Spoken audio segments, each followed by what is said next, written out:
Un motín en el anfiteatro. Vamos a leer Hechos capítulo 19, versículo 21 al capítulo 20, versículo 1. ¿Qué lecciones podemos extraer de esta historia? La cita dice: Pasadas estas cosas, Pablo se propuso en espíritu ir a Jerusalén, después de recorrer Macedonia y Acaya, diciendo: Después que haya estado allí, me será necesario ver también a Roma. Y enviando a Macedonia a 2 de los que le ayudaban, Timoteo y Erasto, él se quedó por algún tiempo en Asia.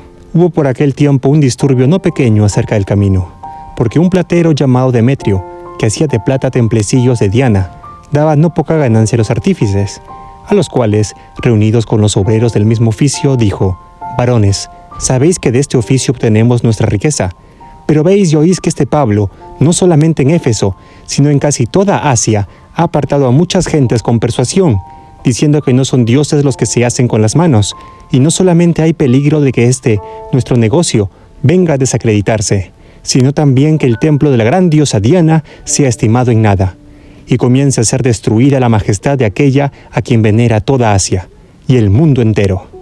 Cuando oyeron estas cosas, se llenaron de ira, y gritaron diciendo: Grande es Diana de los Efesios. Y la ciudad se llenó de confusión, y a una se lanzaron al teatro, arrebatando a Gayo y Aristarco, macedonios, compañeros de Pablo.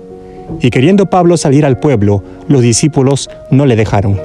También algunas de las autoridades de Asia, que eran sus amigos, le enviaron recado, rogándole que no se presentase en el teatro.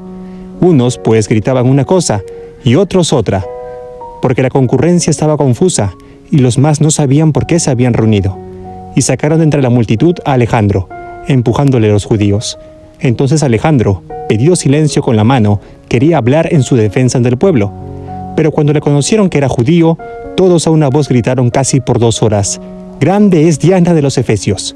Entonces el escribano, cuando había apaciguado la multitud, dijo: Varones efesios, ¿y quién es el hombre que no sabe que la ciudad de los Efesios es guardiana del templo de la gran diosa Diana y de la imagen venida de Júpiter?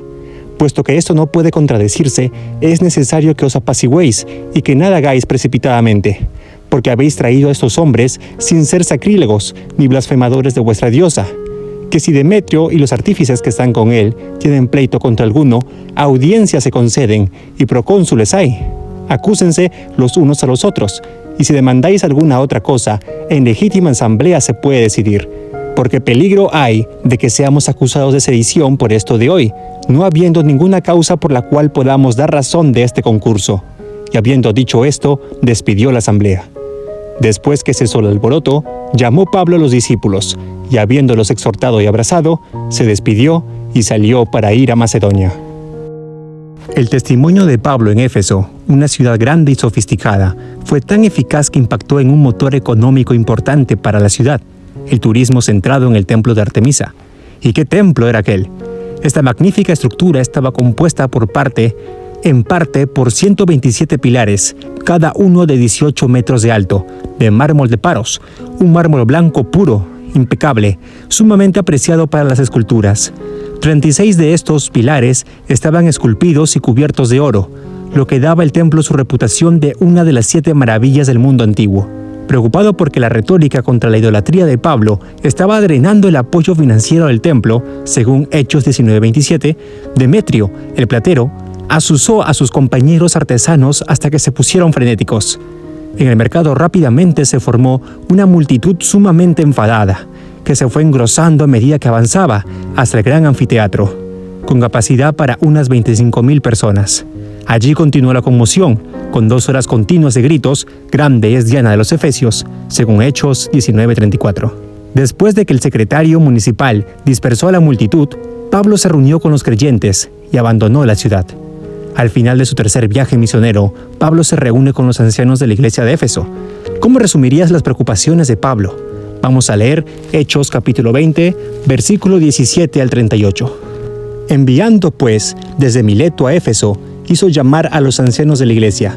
Cuando vinieron a él, les dijo: Vosotros sabéis cómo me he comportado entre vosotros todo el tiempo, desde el primer día que entré en Asia, sirviendo al Señor con toda humildad y con muchas lágrimas y pruebas que me han venido por las acechanzas de los judíos.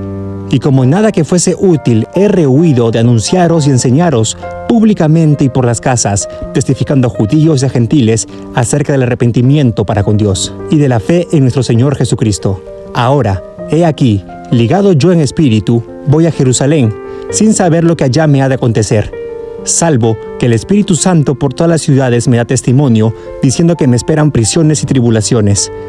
Pero de ninguna cosa hago caso, ni estimo preciosa mi vida para mí mismo, con tal que acabe mi carrera con gozo y el ministerio que recibí del Señor Jesús, para dar testimonio del Evangelio de la gracia de Dios.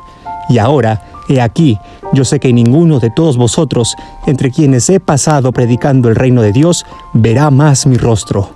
Por tanto, yo os protesto en el día de hoy, que estoy limpio de la sangre de todos, porque no he rehuido anunciaros todo el consejo de Dios.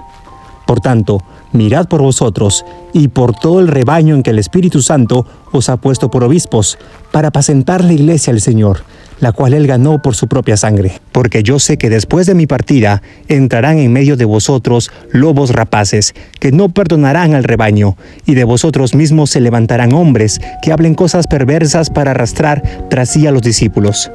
Por tanto, velad, acordándoos que por 3 años, de noche y de día, no he cesado de amonestar con lágrimas a cada uno. Y ahora, hermanos, os encomiendo a Dios y a la palabra de su gracia, que tiene poder para sobreedificaros y daros herencia con todos los santificados. Ni plata, ni oro, ni vestido de nadie codiciado. Antes vosotros sabéis que para lo que me ha sido necesario a mí y a los que están conmigo, estas manos me han servido. En todo os he enseñado que, trabajando así, se debe ayudar a los necesitados, y recordar las palabras del Señor Jesús, que dijo: más bienaventurado es dar que recibir. Cuando hubo dicho estas cosas, se puso de rodillas y oró con todos ellos. Entonces hubo gran llanto de todos, y echándose al cuello de Pablo, le besaban, doliéndose en gran manera por la palabra que dijo, de que no verían más su rostro, y le acompañaron al barco. Una cronología orientativa de la relación de Pablo con Éfeso. En el año 52 después de Cristo, breve visita inicial de Pablo a Éfeso, según Hechos capítulo 18, del 18 al 21. Año 53 al 56 después de Cristo, ministerio de 3 años de Pablo en Éfeso, Hechos 19, del versículo 1 al capítulo 20, versículo 1. Redacta 1 Corintios casi al final de su estadía allí, 1 Corintios 16, del 5 al 9. Año 57 después de Cristo, estando en Mileto, Pablo se reúne con los ancianos de Éfeso, Hechos 20, 17 al 38. Año 62 después de Cristo, Pablo redacta su carta a los Efesios, probablemente desde su confinamiento en Roma. Por tanto, velen, acordándose de que por 3 años, de noche y de día, no cesé de amonestar con lágrimas a cada uno. Hechos 20, 31. ¿Sobre qué crees que Pablo advertía a nuestra iglesia hoy y por qué? El apóstol Pablo, al igual que todos los apóstoles y discípulos que nacieron después de la gran labor de los ministros de Jesús, padecieron persecuciones y se enfrentaron ante problemas que atacaban directamente a la iglesia. Pablo nos exhorta a no desfallecer en la fe, sino mantenerse fiel por más difícil que se torne el camino a casa, a tener cuidado de las falsas enseñanzas que pueden introducirse en nuestra iglesia, las cuales nos alejarán de las verdades bíblicas. Por último, Pablo nos insta a seguir compartiendo nuestra fe, para que más personas puedan conocer a Jesús. La gracia sea con cada uno de vosotros. Amén.